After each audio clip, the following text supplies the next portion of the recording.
Desligue o ruído e conecte-se aos factos. Temos 10 estadias num dos hotéis de luxo Alma Lusa na Comporta.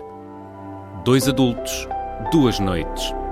Assine hoje o Observador com até 58% de desconto e habilite-se a ganhar. Tudo em observador.pt.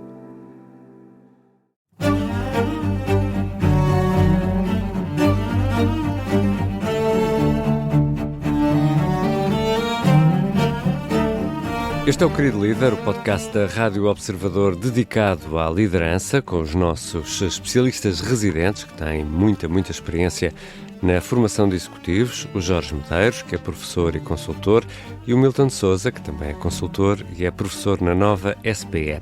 Esta semana vamos falar sobre gestão algorítmica. Será que é uma boa forma de evitar erros? Mas, como sempre, os nossos episódios começam com um sim chefe, não chefe, e hoje a figura em análise é Deepak Chopra, um médico, também guru. Eu sou o Ricardo Conceição e este é o Querido Líder. Bem-vindos, Jorge Medeiros e Milton Sousa. Vamos aqui... Olá, Ricardo. Vamos ao nosso primeiro segmento, um sim chefe, não chefe. E a figura desta semana, a figura escolhida, é Deepak Chopra, um médico indiano radicado há décadas nos Estados Unidos e autor de muitos livros relacionados com a espiritualidade. Milton, o que tens a dizer sobre Deepak Chopra? É um homem que move multidões. Sim. Sim, entra naquela categoria, como já disseste, dos gurus, né, que vêm trazer... novas ideias e novas pistas sobre aquilo que eles acham que é a vida, a espiritualidade e outros temas. Ele é uma figura bastante influente naquilo que são as suas opiniões. Eu destaco talvez algum do trabalho que ele faz nas suas especulações sobre o que é consciência e vai buscar alguma inspiração àquilo que são alguns desenvolvimentos na física quântica para falar de temas como a supraconsciência e outros temas. E, portanto, é sempre uma leitura que entretém, ou seja, aquilo ajuda-nos a pensar um pouco e refletir e ter novas ideias, mas a sua base científica é, obviamente, muito limitada, se não muito discutível. E, portanto, não duvido da tentativa de ser honesto, vamos dizer assim, mas, de facto, há que ter muito cuidado com aquilo que estes livros e estas ideias avançam, porque não há, de facto, sustentação científica suficiente. A minha principal crítica a este tipo de personagens é a confiança absoluta com a qual avançam as suas ideias, sem o espírito científico suficiente para colocar-se a si próprio em causa. Eu acho que isso é um dos riscos, e acho que não há muitas vezes a honestidade intelectual suficiente para que as pessoas possam refletir por si. Mais recentemente, há o caso do envolvimento nos casos dos ficheiros Epstein, que aparentemente mostram ali algumas ligações perigosas no seu pior, embora ele já tenha vindo a público defender-se e dizer que a relação não implicava nada do que era de mau na relação com Epstein, o que obviamente é um pouco às vezes difícil de acreditar. Mas, tendo em conta estes desenvolvimentos, eu diria que estaria inclinado para um não-chefe, sendo que ninguém é culpado, né? Até que isso seja de facto provado. Mas aqui eu até gostava de usar o exemplo dele, mais até como uma espécie de um alerta, uma cautela que temos que ter com estas figuras que têm demasiada confiança nas suas ideias e que não estão disponíveis para uma visão mais crítica do seu pensamento e, portanto, aqui um não-chefe condicional. Jorge, e aqui o facto de ser médico confere-lhe uma dose de ciência e de credibilidade que quase faz esquecer o resto, não é? Bom, eu subscrevo integralmente o que o Milton disse, mas vou ainda mais longe, porque eu não me consigo conter perante estas personagens. Primeira correção. Eu já estava desconfiado. Eu senti por esse sorriso que tu já sabias que ias puxar aqui o interruptor, ligar o interruptor. Para já, não é médico. Foi. algures no tempo foi médico, abdicou completamente do espírito científico para se tornar um vendedor de banha da cobra, ok? Portanto, vamos tratar os bois pelos nomes. Primeira coisa que acho que é mesmo importante, não há medicinas alternativas. Há medicina. Há medicina. Não há medicinas alternativas. Há medicina. Ou, se quisermos, há medicina e há as alternativas à medicina, mas não há medicinas alternativas. E, portanto, este senhor tem várias pérolas. Uma das pérolas dele é a cura quântica. E a cura quântica, ele diz que usa isto apenas como uma metáfora que foi beber à física quântica, mas já foi confrontado por várias figuras do establishment científico e continua a insistir, o que só reforça o ponto que o Milton já trouxe, que é uma impermeabilidade a revisitar os pressupostos. Ele é riquíssimo, construiu uma fortuna à volta disto, teve clientes como, agora, não sei se foi cliente, mas esta relação com o Epstein, falamos de Michael Jackson, Madonna, Hillary Clinton, portanto, várias figuras de vários quadrantes, e ele lançou vários livros, salvo erro, já vai em várias dezenas de livros, ou 80 ou 90 livros. E, respondendo à tua pergunta, Ricardo, ele, quando fala destas coisas, assina na capa dos livros, a seguir ao nome, MD, Medical Doctor, e, portanto, isto do ponto de vista ético é profundamente reprovável, porque ele sabe que está a tentar credibilizar ideias sem suporte científico para que as pessoas que o leem e que o veem façam esta associação. Gravíssimo, como, por exemplo, dizer que quando o cancro entra em remissão. Porquê é que o cancro entra em remissão, Ricardo?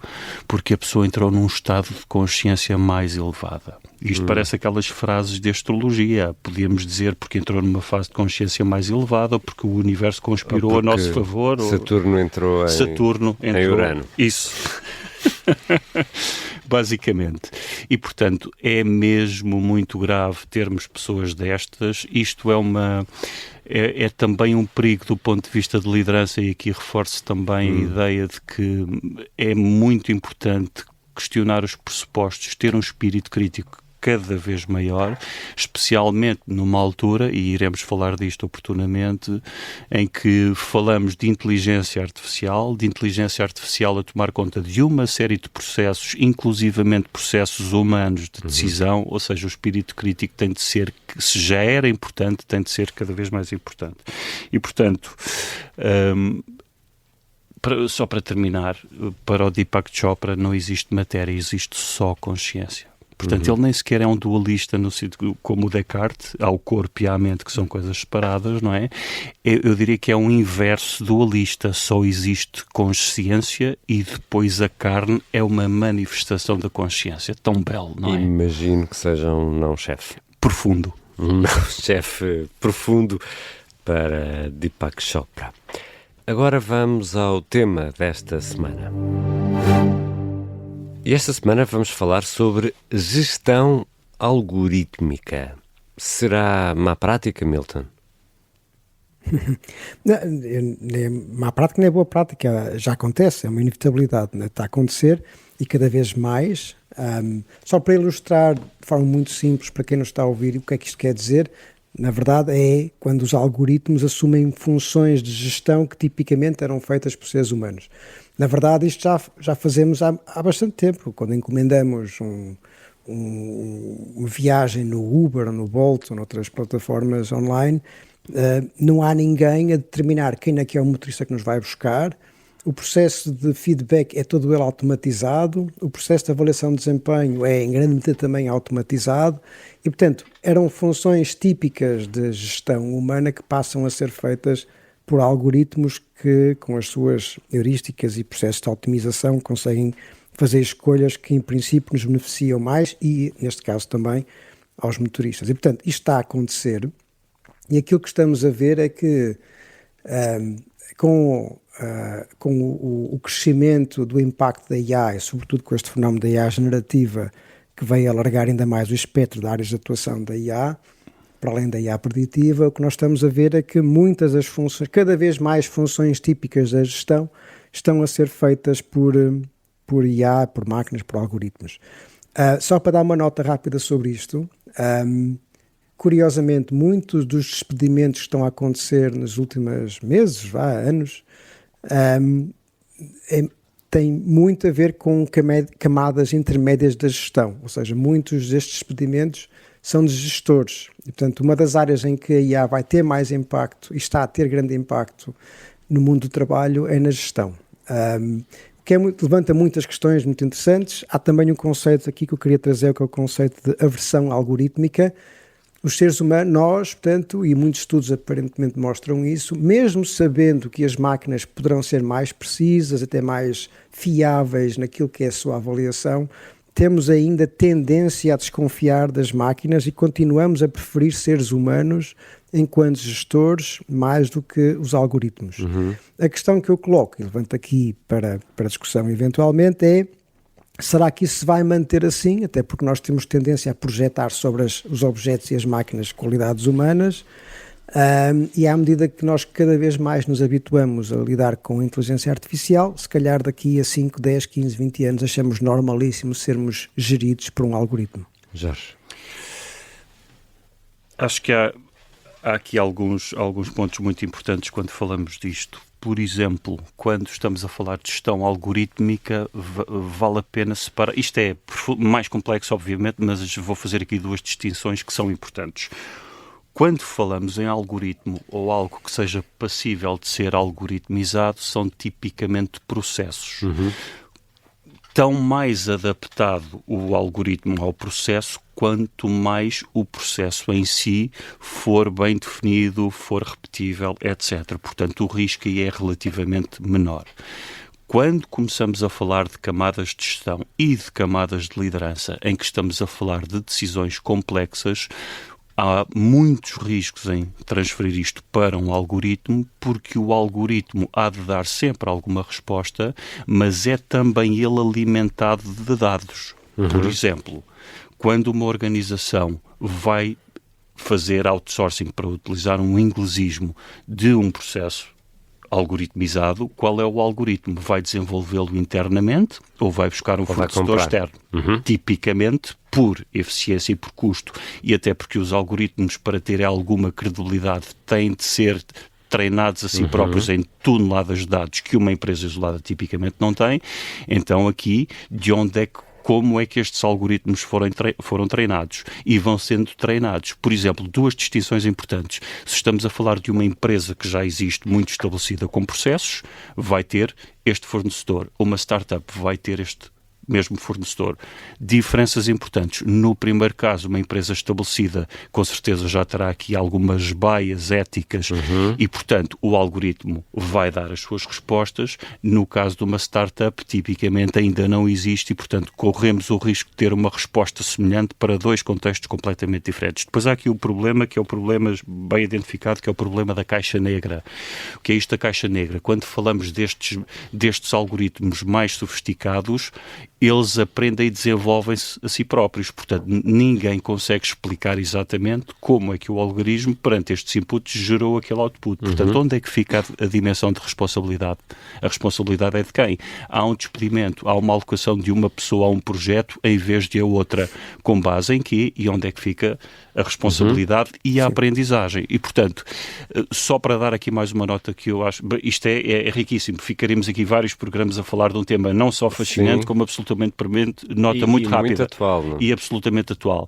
Outra nota rápida é a circularidade do próprio processo. Portanto, o processo alimenta-se de si próprio e, acima de tudo, quando estamos a falar de validação, tudo o que sejam os processos de gestão mais automatizáveis, estes provavelmente serão, porque já estão a ser os primeiros a serem transferidos para o algoritmo, o que transforma o que tradicionalmente designávamos por soft skills nas competências cada vez mais importantes e cada vez mais hard, e é aí que as pessoas devem focar. Última nota, eu sei que estamos aqui no tempo, mesmo rápido, que era aqui que eu queria chegar. O Milton ainda quer dizer uma frase.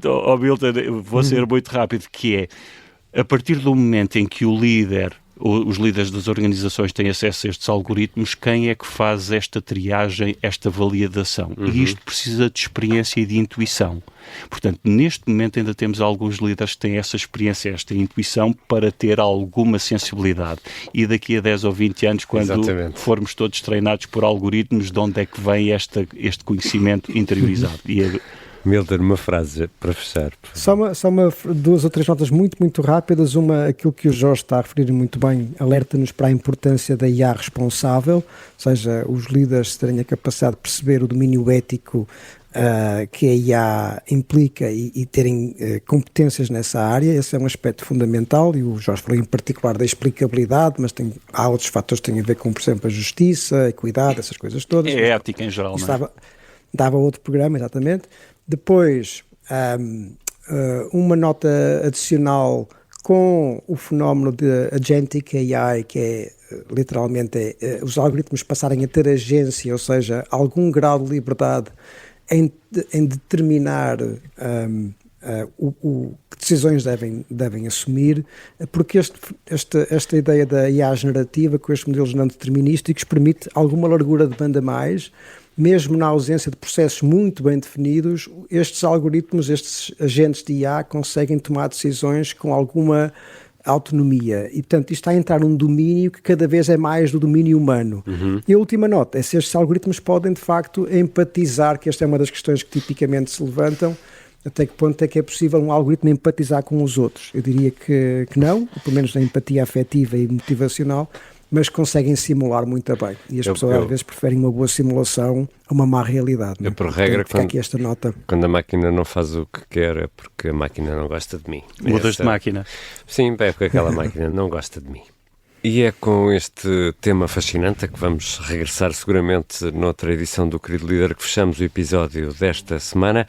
Na quinta-feira vamos publicar a conversa com o convidado. O nosso convidado é José Lima, cofundador e CEO da Doutor Online, uma espécie de clínica digital. Aqui fica um aperitivo da conversa. O Doutor Online não é só sucessos, portanto, houve muitos insucessos pelo caminho, muitas batalhas perdidas.